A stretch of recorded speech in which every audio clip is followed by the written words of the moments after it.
Test 1, 2.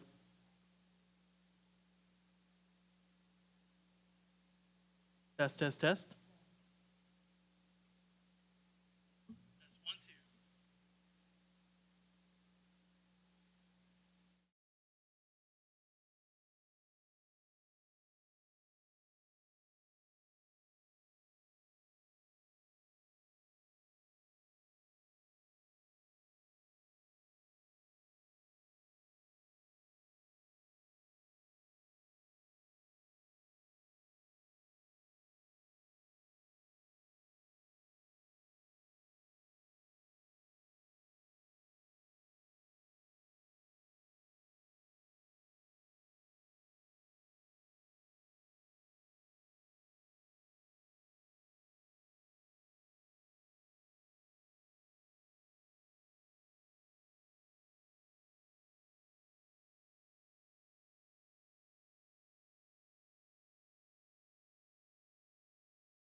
Yeah, oh, do you? Yeah, I hope so.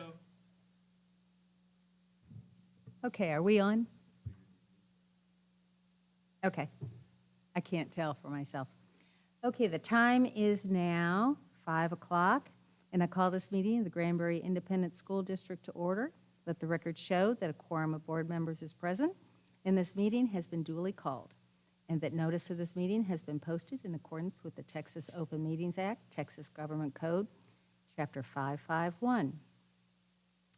According to our agenda, we were to have a public hearing. We are going to go ahead and postpone that until after we go into closed session.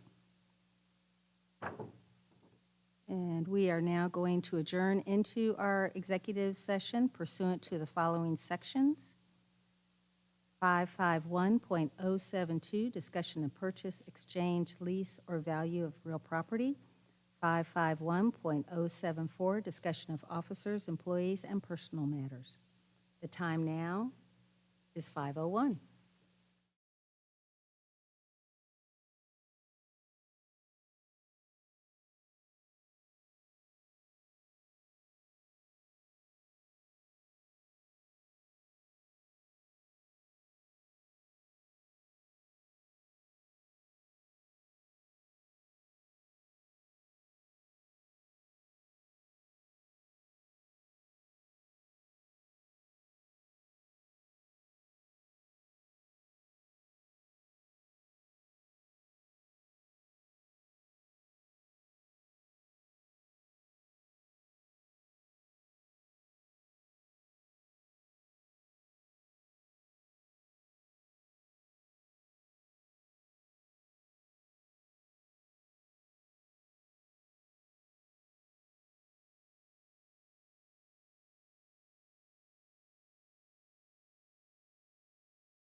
Okay, the time is, I have 5:59:42. I think we can go ahead and go into, the board is reconvening following executive session.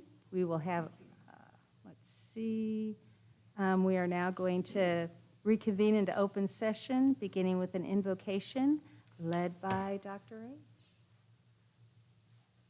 Would you please pray with me and for me too? Our gracious Heavenly Father, what an honor it is to come before you in prayer for the children and the teachers and staff in this district. God, we know that every day we need you in those classrooms, in the lives of those children. We are so thankful for the teachers in this district who have led our children during this ugly year. We're thankful for the parents who have supported these kids. And God, we are thankful for the administrative team who has led all of this. We also are thankful for those that have helped our kids in the extracurricular activities at every level. And God, we are thankful for your love. We pray that we will have a safe summer, that when we come back in August, that you will once again be present with us as we make decisions that affect these youngsters in our charge. All these things we pray in thankful praise in the name of Jesus Christ our Lord. Amen. Thank you, Dr. H. We are now going to have the pledges by Nancy Alana.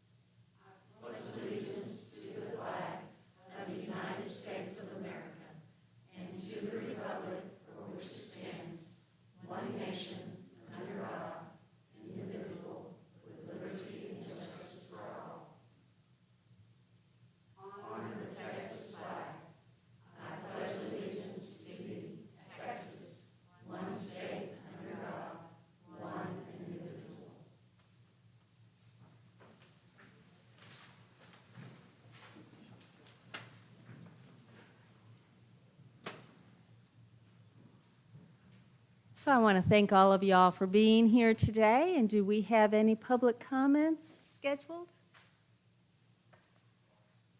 Ms. Barnes? No? Okay, then we will. Part of business. Okay, so we don't have any academic spotlights right now, so we're going to go on to the public hearing. So we'll have Stacy and Tricia, please. Right. Hi, everybody. Like We're gonna seeing your turn this smiling just a little faces. bit. Bright and shiny faces. So I know you see Emmett and Danielle coming up to the podium as well. We're going to be presenting to you tonight the possibilities for our accelerated learning plan that come attached to the American Rescue Plan, ESSER 3. Basically known. Okay, so just a little bit of history of what we did in preparation is that we went to all campuses and we visited with the administrative teams on all campuses to gather their ideas and to kind of review what they were thinking their needs were. And then we, through the campus leadership team, were able to collect the campus needs assessment that also highlighted a lot of the needs that were coming from the campus. And we all came back together, Danielle, myself, Tricia, and Emmett, as well as Dr. Glenn, Ron, Wes, and anybody else that wanted to hang out with us. So we went through and we created the possibilities for the ESSER 3 funds. And so basically, you guys have the PowerPoint there, just kind of highlights the specific needs, the funding, and then the plan. The plan is to target intervention and basically wrap around those specific areas that we need to cover the learning loss gaps. And so, you know, maintaining our safe and secure environment as well, specific to COVID-19 and all the things that have happened because of it. So basically we have federal stimulus dollars through ESSER, and at this point there is $10.5 million associated, and our our accelerated learning plan will kind of go into the specifics as to what we would like to use the money for, as well as kind of what our campuses said they would like to use the money as well. So the first part is going to be the additional personnel, resources, and professional development.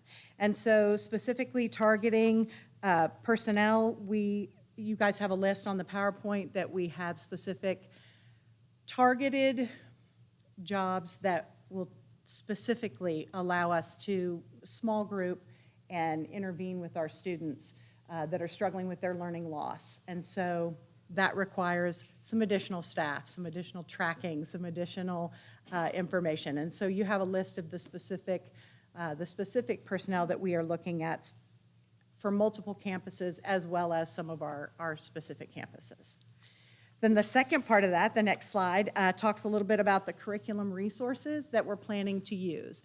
And so these are specific not only to intervention, but also possible online curriculum and assessment that we would use to not only track our students and make sure that we're targeting and gaining the result of the specific intervention that we will be doing with the students. Okay, and then the next one is specific to professional development. Obviously, with new personnel coming on, as well as new specific curriculum that we're looking at, our job is to make sure that we are training our staff the right way, making sure that we deepen that understanding of not only the interventions, but also the materials that we're using for that. So those are the specific areas that we're kind of targeting with curriculum, instruction, and assessment. The next page is going to be for Miss Danielle. Looking at the technology ESSER funding for the next 3 years, we really wanted to make sure that we're bridging the gap between the devices that were purchased with the bond initially and where we are now, because they are reaching their end of lifespan. And it's not just classroom devices, it's power systems, power supplies, things that we have in the NOC that are running our network and behind the scenes. So we want to spend some money to kind of update those pieces and update those things. We also are going to look at updating the classroom model. We've got new classrooms we're adding that we're excited about at Bronner and Acton Elementary, and so we've got to get that model classroom up and running. They need a smart board, they need a projector, they need an audio system, they need all the things that every other classroom has. And then we want to add in some software, one to keep our students safe, to do some reporting features on what our kids are searching and what our kids are doing when they're online, and another to look at cybersecurity that is entirely district-wide, so that we are making sure that we're protecting not only our students, but our staff and our community as well when we're looking at cybersecurity. So that is kind of the biggest piece for technology, starting mostly with kind of those network pieces. We are adding a personnel and a technology media specialist at Membrano that we're pretty excited about, and that software. And then looking forward, I spoke with Dr. Glennon and Mr. Holmgreen about the actual adding of Chromebooks and devices kind of towards the end of the grant's lifespan, making what we have work for now. Okay. And not nearly as exciting as that. Under the American Rescue Plan, ESSER 3 funds can be used for cleaning and sanitizing facilities, as well as HVAC replacement. So if you remember my report back in December, we have about 369 units that are 20-plus years old. So this $2 million for equipment for cleaning, sanitizing, and reducing or enhancing ventilation and HVAC systems will put a pretty big dent in those units. And then the next section is the statute also allows us to provide retention stipends for staff. Currently, we're looking at, in this plan, providing a $1,000 stipend for anybody who is employed prior to September 1, 2020, $500 for any full-time employee that was employed prior to December 1st, and $250 for any staff that was employed full-time prior, for $250 prior to March 1st. And any half-time employees will be half those amounts on those same date ranges. Hopefully, we'll be able to pass all that through ESSER 3 funds, and that would be what we'd already talked about first with the local. And the very last piece, and the piece that is really kind of more exciting than anybody, is that we get to charge the unrestricted indirect cost rate. And currently that's 15.261%. So on the $10.5 million, that equates to about $1.6 million. However, we're only looking at about 1.5 in indirect cost rates on that. However, the state would allow us to do 1.6. Yeah, and explain just briefly what indirect cost rate means. Indirect cost rates are a template that we fill out every November, December, and they calculate what our administrative costs are to manage a federal fund. Typically with the Title I funds or with IDFB, we get to use the restricted indirect cost rate, which right now is, for this coming year, July 1, is 4.044%. But the unrestricted is the 15.261. So they allow us to charge that rate, and that's a rate that we can charge to child nutrition. Now, we are allowed to charge up to that percentage. We don't have to charge that total amount to it. But basically, it can be treated like local funds, so we could put it right back into fund balance if Yes, it's sir. not spent. Yes, sir.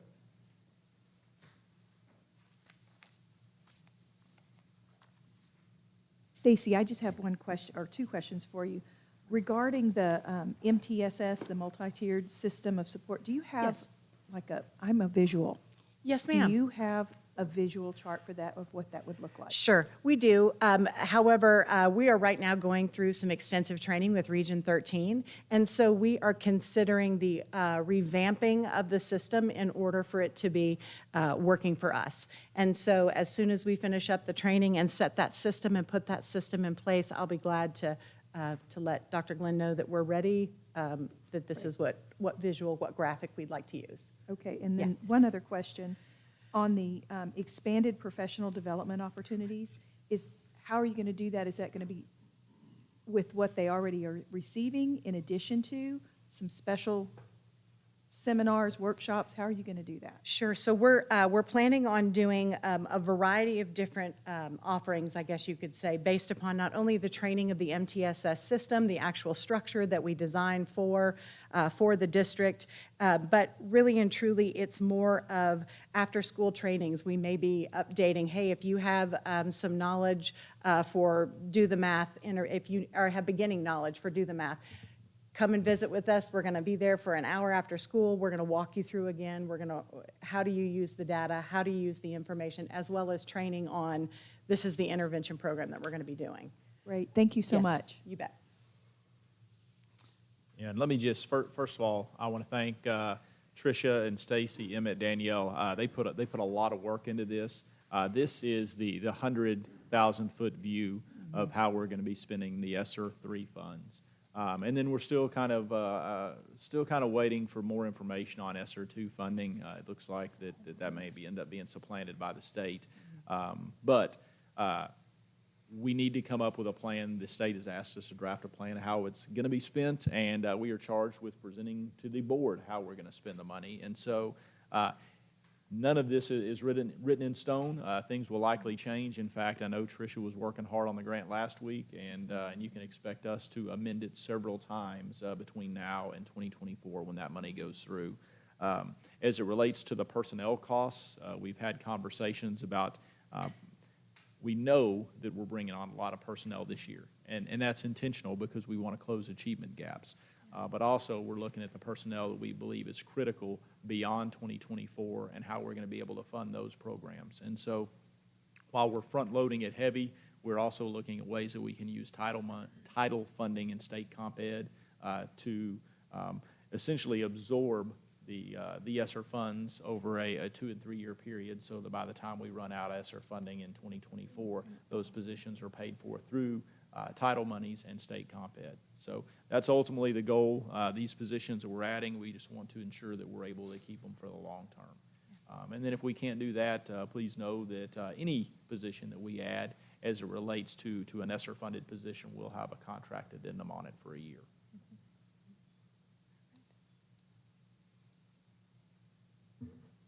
Okay.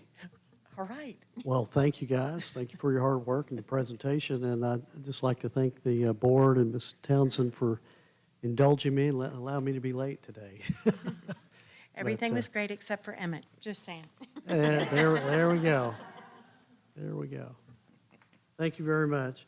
Okay, at this time, as I understand it, we are on item 9 of our agenda, our discussion and action items. And as par for the course, we're going to consider our consent agenda items first.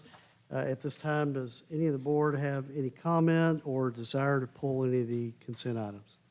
Mr. President, I have some comments. Gracious, our wonderful JROTC program has attracted the attention of so many people, and it's a program of which we are very proud. I'm glad to announce tonight that in the budget amendments, Thomas V. Giddings Jr. Foundation has supported that program with a donation of $25,000.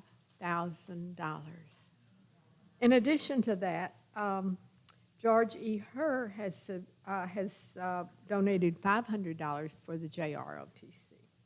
The Bacchus Elementary PTO has donated $499.99 to replace the sound system there.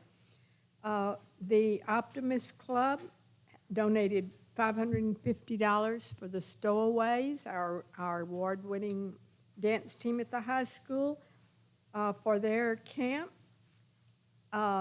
Mi Familia and Vincent Messina has donated $300 for our Gallery on the Go program.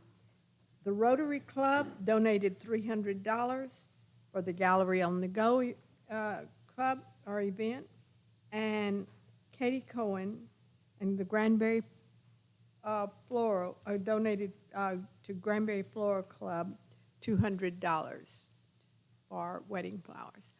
A grand total of $27,349. Let's give these folks a round of applause.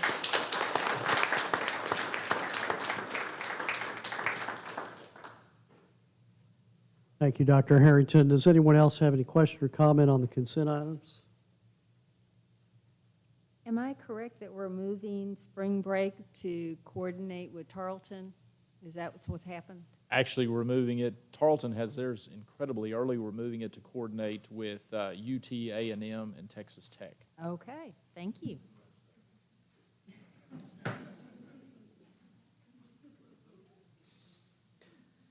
Mr. President, I move that we approve the consent agenda as presented.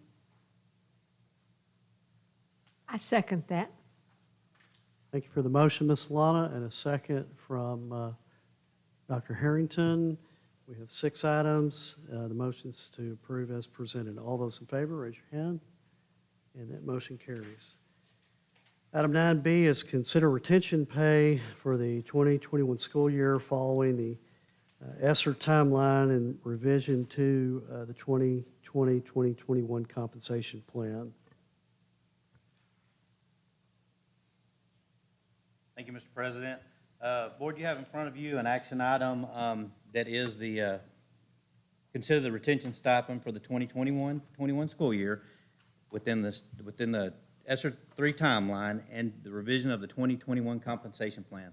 This allows for the retention stipend to be compensable under TEC law, Texas Education Code.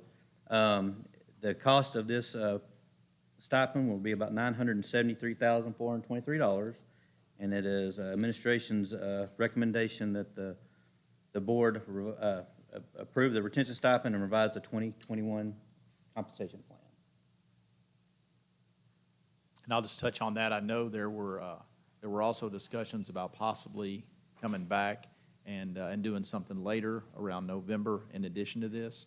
Right now, we're asking for this stipend to be approved for our employees that start their contracts until July 1. It would allow them the opportunity for these funds to be TRS eligible.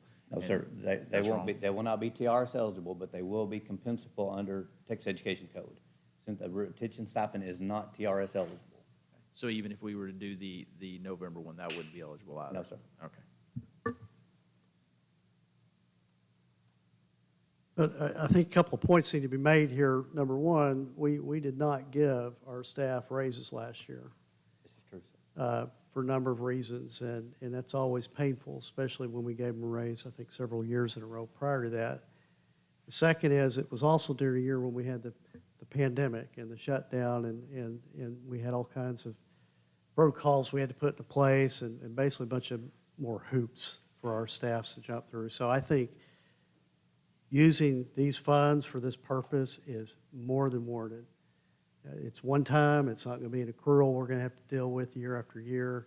And to me, it's probably not enough, but it's a way of saying thank you for not only sticking through this last 18 months, but for moving forward with us this coming school year. So, okay. Anyone else have a comment or question on what we're doing? Mr. President, I move that we go forward with the retention pay. Going down, yeah. That we go ahead and give them the $1,000 retention stipend. And it'll be tiered for our employees. It started later as well. That is correct. And I second the motion. A motion from Ms. Townsend, a second from Dr. McDonald, and the motion that follows as presented in the board book on that tiered basis. Any question or comment? All those in favor, raise your hand. And that motion carries. Item 9C is consider staff raises and retention stipend for this year, the 2021-22 school year. And Wes, I have you down. Thank you, Mr. Jackson. First, I would like to say thank you to Karen Taylor in our HR department. She spent many hours looking at many models and projections, and we appreciate her time she spent on this. And Emmett for all the work that he did on the projections, and Dr. Glenn for creating this compensation package. So I will summarize the following compensation package, and Emmett will enter in any details about how the funding will operate. We propose a $1,700 raise for all regular contracted teachers, librarians, registered nurses, speech pathologists. A 3% increase for positions that the midpoint is above $32,000 a year. A 5% increase for positions that are below $32,000 midpoint per year. Increase bus drivers to make a minimum of $16 an hour. Increase all child nutrition positions $1 an hour, not including managers. Increase the maintenance groundkeepers pay $1 an hour. And also, as a part of the compensation package, give a $100 check to all employees at the Thanksgiving break for a retention stipend. Last month, the board approved the salary pay schedules, and we have updated the following salary pay schedules due to restructuring of personnel, and that was under the categories of professional support and administration, clerical, paraprofessionals, and extra duty pay scales. And at this time, we ask the board to approve the revised salary pay scales and the salary increases as presented. All right. So just to clarify, because I was asked this question earlier, the $1,700 raise for teachers, nurses, counselors, librarians, that is a 3% off the midpoint, correct? For all staff? 3% off of the median and the average teacher salary. The average teacher salary in the district. So the average teacher salary in the district, we took a 3% off the top of that, and that's the $1,700. Calculated both ways, on the average and on the median. Okay. Very close to $1,700. And so it's just the $1,700, not 1,700 plus 3%. It's the 1,700. And then on our lower level employees, they are still getting the 5% plus the $1 per hour. Correct. The $1 on the child nutrition, $1 on. They get the their maintenance, 5% and then they get the then buck. We brought all the bus drivers up to $16. But the 5% stayed with those employees as well, just in an effort to make sure we're raising our lowest employees up to a higher salary. Raise first. Okay. And this is what I was looking for, the November stipend was Yes, sir. included here. Yes, sir. I Different missed it in the compensation last plan. one. Yeah, I thought it was going to be in the other. So I appreciate you addressing it. And then these are TRS eligible July 1, correct? Those are, the $100 stipend is Still not. not TRS. My only question is, did we look at how these salaries compare to those districts with whom we are in competition for teachers and staff? We used the TASB salary study from last year, and but we didn't compare it to this year. No, ma'am. Well, it's probably not even out yet, or, No, ma'am. They just did the survey. I don't Yeah. think it is. okay. Yeah. Thank you. And we had a pretty our salary schedule lifted pretty substantially one year to the next. With the two retention stipends, an employee or a teacher that stayed with us from the beginning of last year all the way through, and they're coming back next year, we'll see about a $2,800 raise with the 2 stipends and then the 2 retention stipends and then the $1,700 raise. Correct. So, and I guess if they started a little later, it could tier down.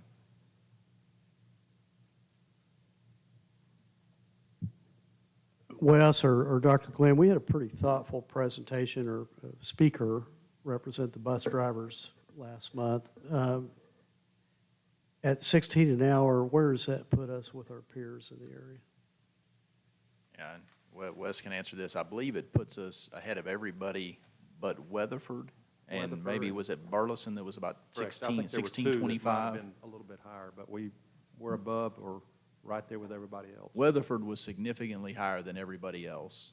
And then I believe, I want to say Burleson fell in that, again, I hate to throw out a But name after of you a break down the district. hours and the, that we give health insurance, that it wasn't apples Yeah. to apples. So, I mean, we did pretty well versus Weatherford. Yeah, and again, I think we're always looking to drive it up. But right now, you also have to consider what Weatherford's tax rate is compared to our tax rate. And so a lot of people want to compare the revenue that we generate in. You got to keep in mind that Weatherford passed a TRE years ago, and their tax base is larger and their tax rate is higher. And so they generate a lot more funding than we do. So they're able to play with that and pay a premium that we simply can't afford because our tax rate's lower. And so it's a give and take. We give more in benefits for health insurance. We pay for longer hours for our drivers than most districts. We pay $16 an hour, and we try and keep our tax rate low for all citizens. So when you look at everything combined, we're doing our best, and I think you see the effort from the district and the administration to try and drive up our lowest paid employees. And that's why you see our cafeteria workers, our maintenance workers, and our bus drivers getting an additional raise on top of the percentage raises that we're giving to everybody else as well. Thank you. Very, very thorough explanation. Faith, just a sidebar here for a minute. I'm looking at board book and I'm still marked as absent. Can you notate somewhere that I came in about 6:05? You did? Okay. Until after the meeting. That's fine. I just want the record to show that. Thank you. Okay, we have consideration of staff raises and stipend for this school year 21-22 coming up. I'll entertain a motion. Mr. President, I move that we approve the staff raises and retention stipend schedule for the 2021-2022 school year as presented. And I'll second that. Thank you, Ms. Alana and Mr. Moore. And again, I can't emphasize, this stems from that salary study I think we commissioned last February or March, around that time.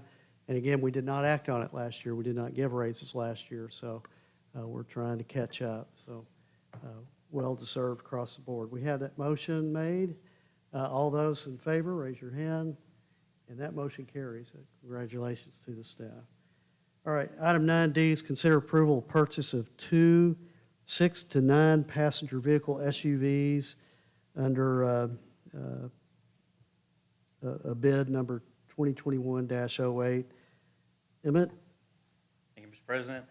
Board, before you have the bid that was put out for the 6 to 9 passenger vehicles. There's 2 of them. The bid came in at $41,441.75 apiece.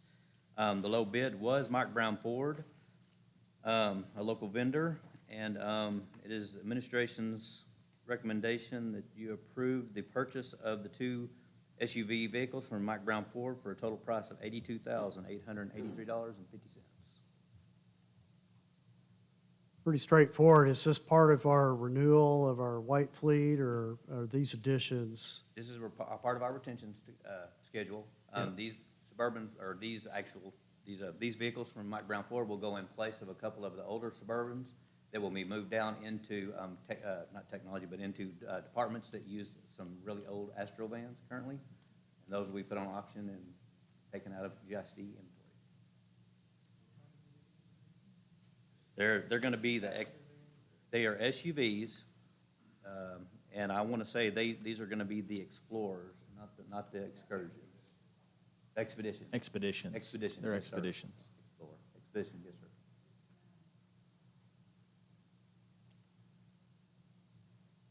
Thank you, Emmett. Good to see that it's going local, too. Chris Brown, I know, will be happy. As a fellow optimist, she'd give us grief if we didn't go her way, but that's good. Low bid. I'll entertain a motion. Mr. President, I move that we approve the purchase of the two 6 to 9 passenger vehicle SUVs to Mike Brown Ford. And I will second that. Thank you, Ms. Townsend, for the motion, and Mr. Willis for the second. See no other questions or hands raised. Let's vote. All those in favor of purchase of the two SUVs, raise your hand, and that motion carries. All right. Okay, we're now to reports for the evening, and I'll hand it over to Dr. Glenn. Thank you, Mr. President. Just a couple of things to note here. First, I see Ms. Rodriguez in the audience. I do want to commend her. Summer school is going exceptionally well, and and you know, we're all well aware of the academic slide students have seen through COVID. And so this year more than ever, summer school is incredibly important. And she has, I believe, over 700 kids attending summer school, which is pretty amazing. And I see Coach Butler is there somewhere, his head down. There you are, Coach. Coach Butler, I want to commend him as well. The athletic camps, the strength and conditioning camps, I believe at its peak, last week, Coach Sheezy reported about 400 kids, and so it's pretty remarkable that 1,100 kids over the summer are still coming up to our campus every day, and that doesn't take into account all of our robotics teams that are meeting and all the academic camps that are going along with it as well. So great job, love seeing the kids up here, and could not be more proud of our staff working hard through the summer. In addition to that, you guys know that we engaged in long-range planning, had a great dialogue at our workshop last week. We will continue to have those discussions, meeting with our directors and then kind of moving down to our campuses and eventually taking that discussion out to our PTO with the goal of trying to put a long-range planning committee in place for the hopefully the start of the school year with our first meeting. We're going to be shooting for the beginning of September. From a future standpoint, as we're talking about workshops that we'll need, we are going to need a legislative update and then the academic accountability piece of your training. And so as SLI begins online this week, and you have the opportunity to watch it over the course of the next month, just know that we will probably look to bring in Joey Moore from Wash Gallegos to do the legislative update. So if you're thinking about doing that online, don't. It's expensive and everyone would have to register for it. It's much more cost-effective for us to bring in Ms. Moore, and we might even have our administrators come into that training as well, just so we can get everybody the legislative update at one time. Other than that, I do want to brag quickly on Jimmy Dawson. 115 industry-based certifications came out of CTE this year, and so great job. And I want to say, like, the previous high was like, what, 15? That were reported. And so, it plays a huge role in our CCMR. So thank Mr. Dawson for his hard work. And then last, just piece of note tonight, great job again, Stacy and Tricia on the ESSER presentation. One thing that they mentioned that either Mr. Jackson was coming in and I missed you saying it, where it wasn't covered in detail, was the extra stipend for our high needs campuses and Quest. And I just want to touch briefly on that. What we're looking at, and we'll bring it to you for approval next month, is the individuals who teach at Bacchus and GMS, giving them an extra $1,000 for teaching on those high needs campuses, just recognizing that that is a tough campus. Those are tough campuses to teach on, and not taking anything away from our other campuses, but just as we attempt to retain staff on those campuses, because we know the attrition rates are high. We would like to use some of those ESSER funds specifically for that purpose. And then at the high school, just recognizing that it is a large animal, and it is hard to kind of pinpoint the areas that need the most help. But if we can target students through Quest and teachers who are willing to take on students who have not met standards for any portion of the test, if they are willing to take those students on, study with them over the course of the year, and then those students are to pass that portion of the test that they're working with them on, they would receive an additional stipend for helping them work through that test. And so it would be performance-based. for the first time. And we feel like that is the best option for GHS with these monies. And so we'll bring a more detailed plan back to you next month, but just kind of wanted to go in just a little bit more detail about that because we know that could raise some eyebrows next month. We don't want you to hear about it first as we're presenting it. So give some thought to it and let me know if you have questions. And Mr. President, that's all I have this evening. Thank you, Dr. Glenn. Good report. At this time, it looks like we're in for a treat, our annual SHAC report. And Stacy, you're coming back up to the dais. She's back again. Hi again. Just wanted to kind of go over the annual SHAC report. I know you guys all have a copy of the minutes and saw the agendas that were attached to it. And I was not in this position at that time, and so I brought with us our health coordinator, Lauren Bruner, who really did a great job in organizing, making sure that everybody was at the meetings, making sure that we had the 4 meetings scheduled. The specific, report had to do with COVID. It was all about COVID. Last year. Lauren and I both served on the COVID-19 task force, so it was kind of coordinated between that as well as the SHAC report. And Lauren always brought updated numbers and figures, always making sure to keep up with everything that was happening in the schools at that time. She also scheduled specific presenters to come in, Salvation Army, STAR. There was one that came in regarding the opioid crisis. Teresa and Turner with the Hood County Substance Abuse Council. The Substance Abuse Council. And so in reading all of this information, our goal for next year is, of course, to have another 4 meetings scheduled, and Lauren is working on that. We're going to talk to Asthma 411 about a particular program for serving our students with asthma on the campuses, as well as our staff wellness policy, which we're working on in conjunction with Amy Parker through Child Nutrition. And so those are a couple of the things. I'm sure that there will be some COVID reporting next year as well. It will be minimal, I'm sure of it. Stacy, Yes, ma'am.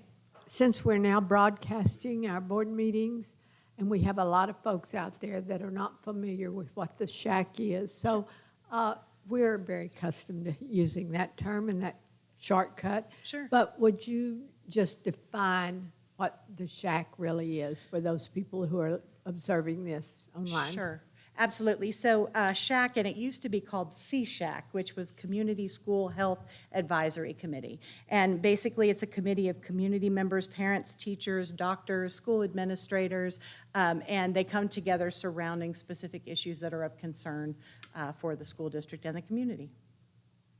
Thank you very much. You bet. Any questions that Lauren can answer? Thank you, guys. All right, Looks thank like you. we're all good. Thank you. Okay. All right, Mr. Butler, you want to make your way up here and give us your annual athletic report? It's good to see all y'all this evening. I guess everybody's smiling, at least right now. That's good. It's a lot better way to start. Oh, yeah, please. We know I don't do well with that thing. But anyway, thank you all very much for allowing me to represent the sometimes 69 to 75 different employees that are teacher coaches. I always like to make sure everybody understands that they don't just get to coach. They have to teach. They're teachers first, then they coach. And most of them have core classes that they teach. So they really have 2 separate jobs. I know everybody works hard, but they work harder than most just because of the hours that they put in. They get to work on their schoolwork after they go home at 9 at night or whenever. So they go from 6 in the morning till 9 at night, sometimes later when they have to drive a bus home after an event. So I just like to make sure that everybody understands these people go above and beyond for the kids in our school district, and I am very appreciative of the people that we have. We have athletics on 3 campuses. We're also in charge of the driver's ed program and also the drug testing program for GISD.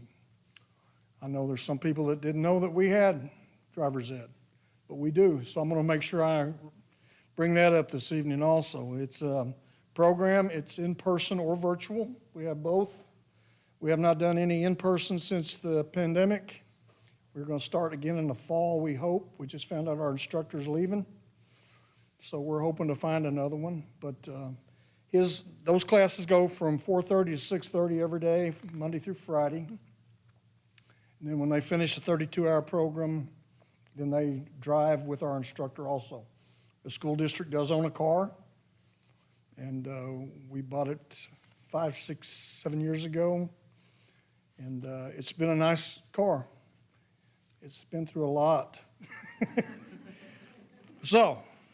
But anyway, it's a really good program, and we also do the drug testing for all extracurricular at all 3 campuses, the 2 middle schools and the high school.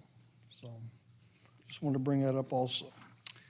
Next, we are in the opportunities. I've already been over that. Thank you. I promise you I can be done in 5 minutes or so, just for y'all. Athletics, I like to just bring this up also, and I know we have great programs and everything, but with the number of kids that we service, probably over half of the population of the school, athletics is also one of the best at-risk programs that you can have. It got me through, and I came from great parents, but I'd have never made it without athletics, I can assure you. I might even be standing here if it hadn't been for that. I want to thank Dr. Glenn and y'all and the administration for allowing us to add some after-school programs that eventually will become full-time programs at our middle schools. I think the more opportunities we have, the more kids we reach, the better chance we got to save them. So we added boys and girls soccer, both middle schools, and tennis. We had some really, as you can see in there, we had some very good participation, even in the tennis. The tennis is a very specialized deal, and for us to have 40 kids in tennis is a great deal, especially when it's an after school. Every bit of this was after school. Our head coaches were the ones that ran those programs after they finished their job for nothing, just because they want to get things started for our school district in these sports, and we're really excited about it. We got to play a few games. Everything got cut short. It should be about 6 weeks long normally. It was about a month long because everything was pushed back. The track season for middle school was pushed back till April, which is usually over by April. So we had to wait till it was over. But we're looking for big things down the road for both of those programs. School population, the student population for our programs, I always just like to bring this up. You do know that now kids can claim to be more than one ethnicity. They can pick as many as they want if they feel like that's part of their family. So you don't just get 100% anymore. So, but it's about where it's been. We lost a few Asian Indian students, but other than that, these have been pretty consistent the last few years, these percentages. Academic accolades. As you can tell, Amanda put together a packet for me. That's really sweet of her, which I will talk about her in a second. But I really like this, I think, because they're student athletes. You know, that 50% of the top 10 were athletes. And I know they're involved in other stuff. I'm not trying to suck the life out of everything else. This is just my turn, so I'm going to throw it in there. Also, 52% of the top 10%. So over half of all of the top students have run through our athletic programs. And I think that says a lot, not only for the kids, but also the coaches that are involved and their parents who allow them to be involved, because it just takes a lot of time. And you've really got to be able to put in a struggle for that. So we're really proud of them in that. 15 of our 22 sports were involved in playoff. For this type of year, that's awesome. I will say this. that we were the only school in all, we're in 3 different districts. I don't know if y'all know that. We're in a swim district, we're in a football district, and then everything else. So we're in actually 3 different, I go to 3 different district meetings for all this. But I will say we're the only school in all 3 of those that did not lose a game because of COVID. Now that says a lot about your kids, your coaches, because we're trying to do the right thing and we're trying to make sure we were protecting our kids and our coaches. So I'm really proud of that, if nothing else, because there wasn't many schools could say that throughout the state, much less our districts. So really proud of them for that. So, and we did beat Aledo a few times this year. Thank you. So we're still working to get better at that.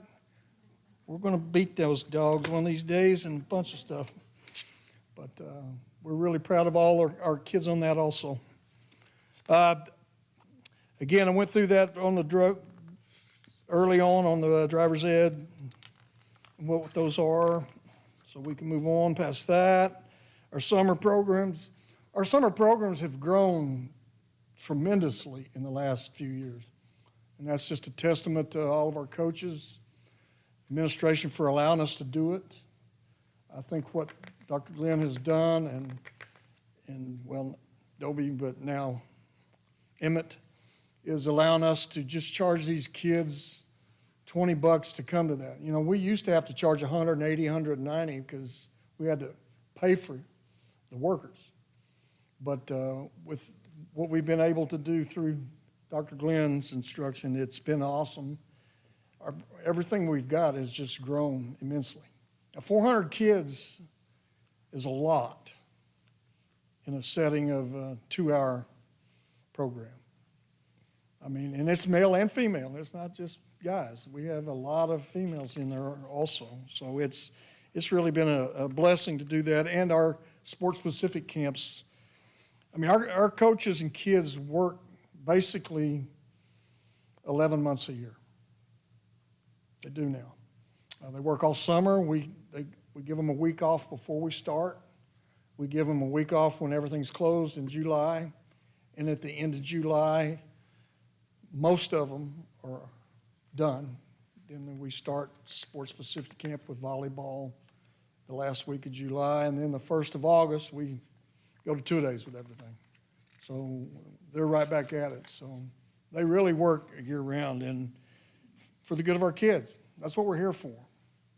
You know, we want to win. There's scoreboards, and we strive to try to win. But we're really here to teach these kids life lessons, as far as I'm concerned. You know, and sometimes that's good, and sometimes it's bad. We're all human. We're going to make mistakes. You got to be able to stand up and take it. Sometimes it's not good. But thank y'all. And Brian, transportation, it's amazing how many trips we take and how many miles we go. And our buses never break down, and it's always a great deal. So we really enjoy them, HR, everybody on this list, and y'all especially for allowing us to do this. And we know sometimes there are other things that people want, but we appreciate you giving all these kids the opportunity. Because again, I think that's what we're here for, is kids. Thank y'all. Coach, thank you for your leadership, and I think we don't say it enough, but we know your coaches work hard, and we appreciate them. And we also appreciate Amanda because we know she made the PowerPoint. Oh my gosh! Thanks for not making me walk off without saying she's the boss. That lady is amazing. She's the only one, and she does so much, and it's incredible how smart she is. Thank goodness. Somebody in our office has to be smart. Thank you. And I'll tell you this, as he walks away, it was pretty amazing that throughout the pandemic, especially thinking back to a year ago where we were at and where we were at when the district opened in August. You know, in my mind, I was thinking, you know, we're gonna have some type of athletics, even if we just have to do it intramural. And the fact that Coach Butler and his staff were we're able to ensure that we never had to forfeit a game due to COVID. He adopted early on, he told me, we're going to adopt the next man up philosophy. And when we lost players, and we did lose players due to exposure throughout the year, we grabbed kids that could play, and we put them in, and we fulfilled our obligation to participate in every athletic event. And I think that's commendable, so well done, sir.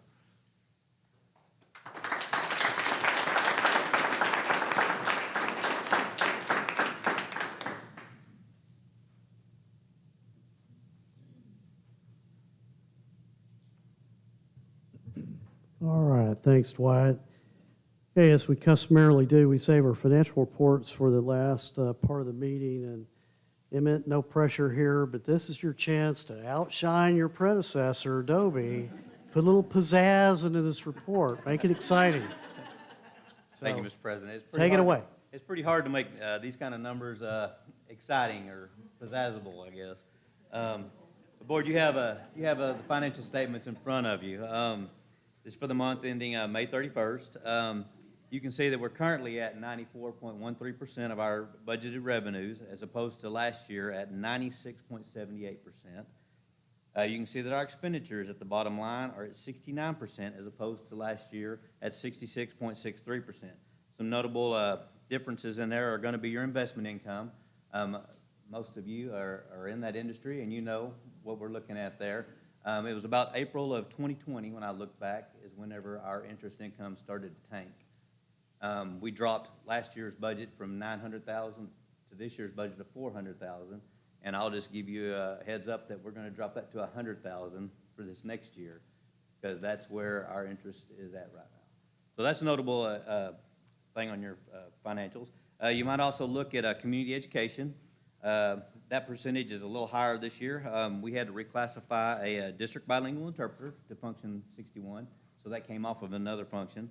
Function 81, you can see that's where we have the Bronner construction and things going on there, which we are currently on schedule. And we are right now on budget, but with construction increases, we're about to eat up our contingency, but hopefully not all of it. So there's that. And then on our Function 91, you can see that we're a little higher at this point in the year than we were last year, and that's due to a 2019-2020 recapture settle up. Currently, where we have our budget for recapture, I don't think that's where we're going to land, because we're going to end up with hold harmless numbers, and that recapture number is going to go down. Once PEMS gets finalized, the summer PEMS numbers, then we should be able to discuss some things with TEA to get our recapture ledger to drop down to where it should be. And that's your financials in a nutshell. Are there any questions about those?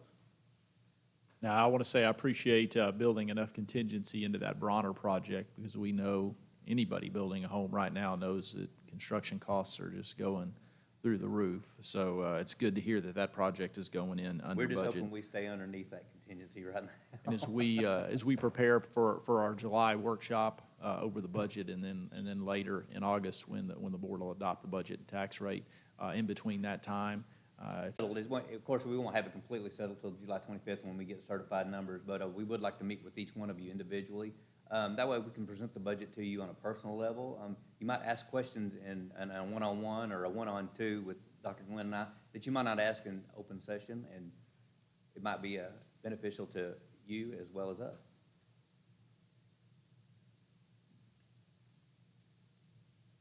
Thanks, Emmett. You want to go ahead and talk about your categorical purchase report? Well, I don't know if you. have my investments too. You want to hear about those?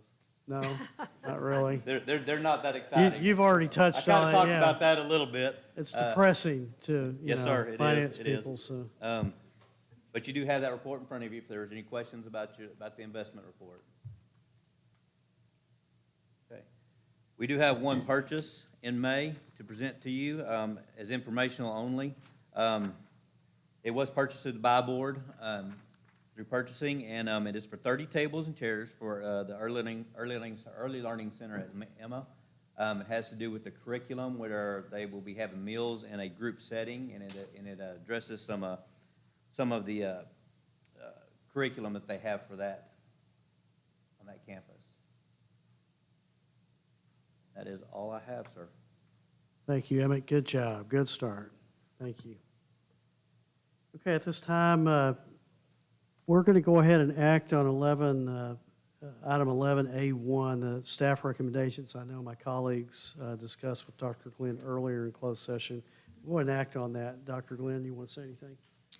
Yeah, thank you, Mr. President. And again, know we have a lot of people out here tonight. I think with COVID, things slowed down. This has been a unique year.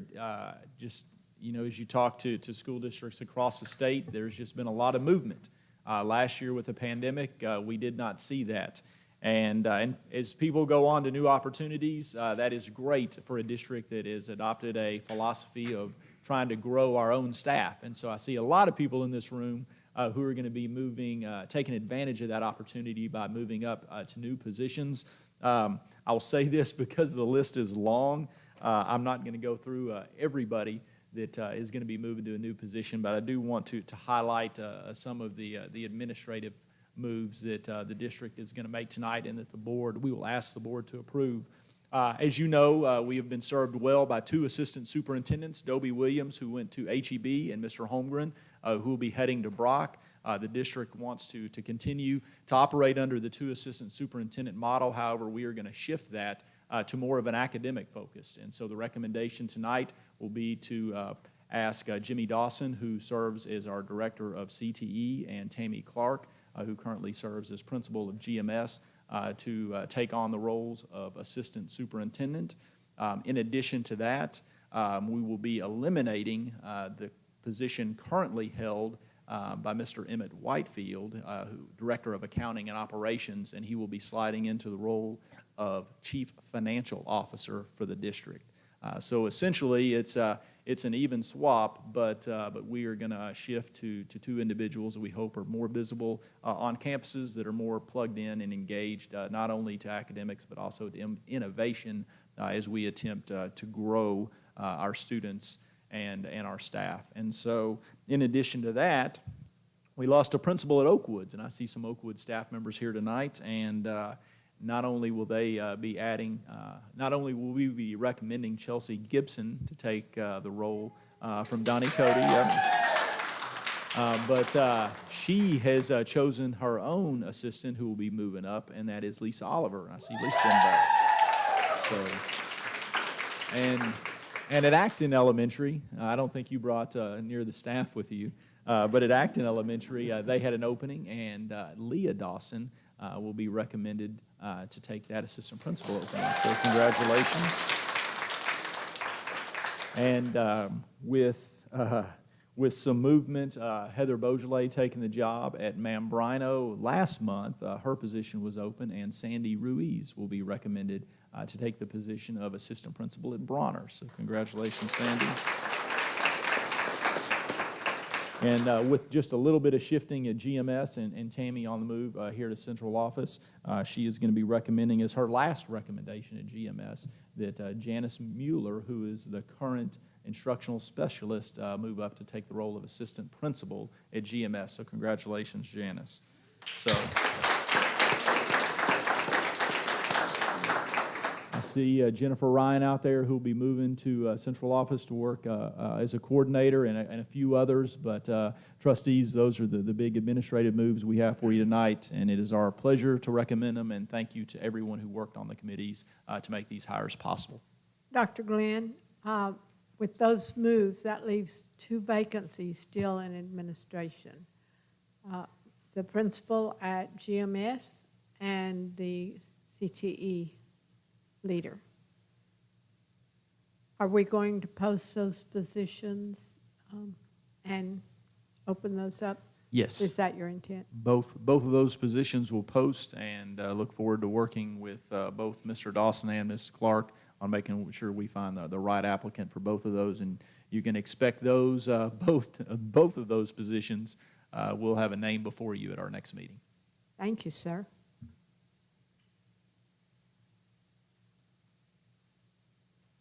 Okay, we'll entertain a motion for these staff moves. Mr. President, I move that we approve the staff list as presented, including those that were spoke about, which we spoke tonight, and those that were unmentioned but were on the list presented to us. I'll second. Thank you, Dr. Harrington, for the motion, and Dr. McDonald for the second. And seeing no questions, all those in favor of the staff recommendations as presented, raise your hand. And congratulations, everyone out there.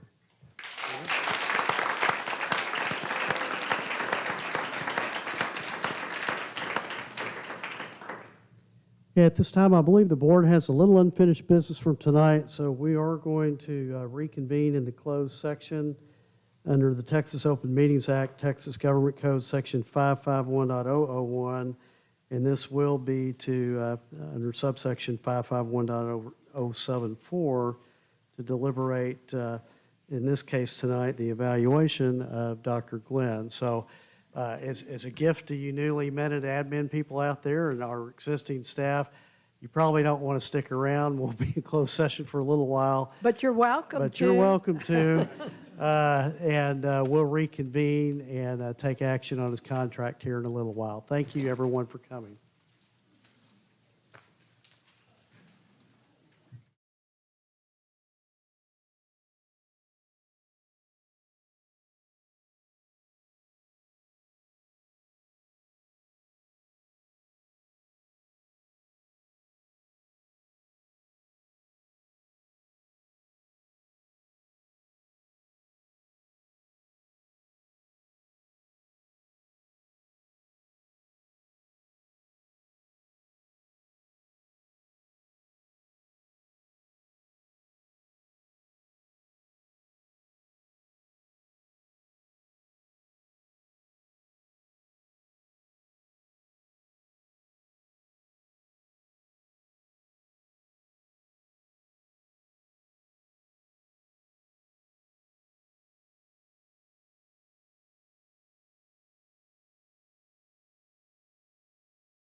Faith, just for the record, we went into the second closed session at 7:13.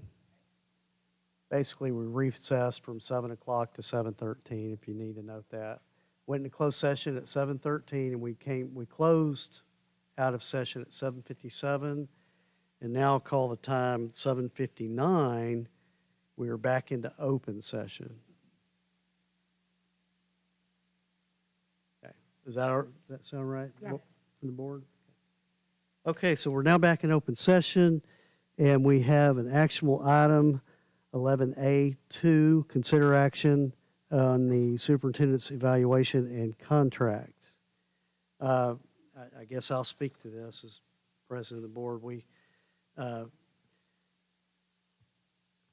We're going to kind of truncate our comments, and I'll let the board speak as well. But the four primary goals we set for you over this last year were set during a time we knew was different with the pandemic, and it took a lot of gymnastics and jumping through hoops you've never been through before, and we've never been through before. And in a nutshell, the performance, especially as you manage us through the COVID-19 pandemic and the protocols required and all the pivoting to remote and back in class and so forth, were exceptional. We thought just terrific job. The legislative goal was difficult because they didn't really invite people down to Austin. We feel like you have good rapport with our state legislatures. You certainly kept us up to date between you and Jeff with the legislative updates. Frankly, little came out of the session against public ad anyway, so, but we knew that we were in good hands and you would have appraised us of any major changes. And then finally, thank you. The academic piece, again, that was tough because we didn't have really any solid metrics to look at. As we all know, the STARS assessment, I think the state just came out with a statewide number today, but we do sense, and in talking to at least one of the campus principals that we had targeted, there was significant improvement. In fact, extraordinary improvement, really.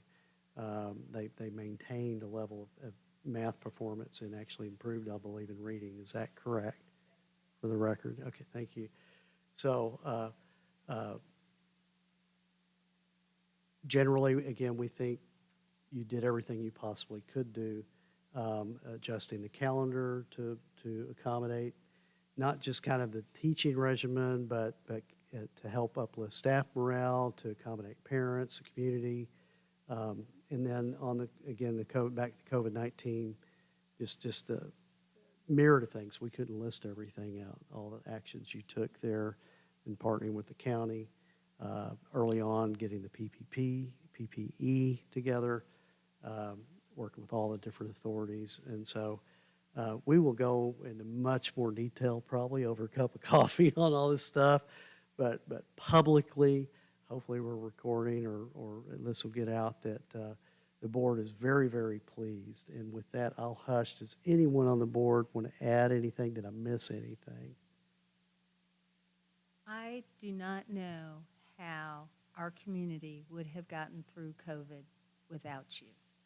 You not only were a leader as far as Granbury ISD is concerned, but you were a leader as far as Granbury is concerned and as far as Hood County is concerned. And I thank you, sir, for your service. And I'd like to just dovetail the many districts I've worked for. The staff morale starts at the top.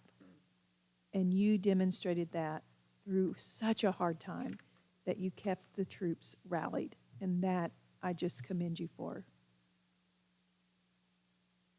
You're not fired. Thank you, Chris. Well, you Man, got- a few words. Well, I appreciate it. As you guys know, it takes everybody pulling together, and we are blessed with great teachers and great students and incredible community support. And it was a tough year, but we all pulled through it. And, you know, you guys know it takes all of us. This is a great team of 8, and it's my honor to have the opportunity to work with you. May we never have another year like we had and go through that again. Yep. But if we do, we know that we can do it. With that, Dr. Glenn, I think we're coming up on your 3rd anniversary here in a couple of months. And we frankly really haven't done a whole lot to your original contract. So we have devised a few measures that we would like to implement and revise your contract with. And with that, I'll entertain a motion. As a matter of fact, we've never given him a raise since he's been here. Therefore, I move that we extend his current contract out to June the 30th, 2026, that we increase his current salary by 2.5%, which will bring him to $203,000 per year, and that we provide your contract with a statement with a retention bonus, that we will pay you a bonus of $25,000 if you are still under contract as of June the 30th, 2026, and has satisfactorily performed your duties up until that time. We really wanted to go to 2030, but we weren't sure that was legal, so. It's not, but that is very generous. Thank you very much, and look forward to serving this district for a very long time. Thank you, Dr. Harrington, for that motion. I will second the motion. Thank you, Ms. Townsend, for the second. And 4th, 5th, 6th, 7th, probably. And just a note, if this permissible on that section 6.13, the retention bonus, if the board would allow as part of that motion, just for us to wordsmith that a little bit. I know for legal compliance more than anything, and however satisfactorily it needs to reflect. But the point is, at the end of 5 years, we would like to reward you with that bonus, and hopefully we'll keep you here too, and no one will come knocking on your door. Better. Absolutely. Yeah. I'm retiring a pirate, so. Right. That's on record, right? And it's on video now. It's on Thanks video. to Chris so- Willis. Thank you, Chris. Thank you, Jeff. Okay, so we have a motion on the table. I think we had some great comments. Anyone else like to say anything before we vote? Okay, all those in favor of taking this action as stated on our superintendent's evaluation and contract, please raise your hand. And that motion carries, I see 8 votes, but motion carries unanimously. And Dr. Glenn, thank you. Thank you. And thank you. Thank you, Mr. President. We appreciate it. And with that, no other business today or tonight now at 8:08. We will adjourn our meeting. Thank you, board. Thank you. How does my hair look?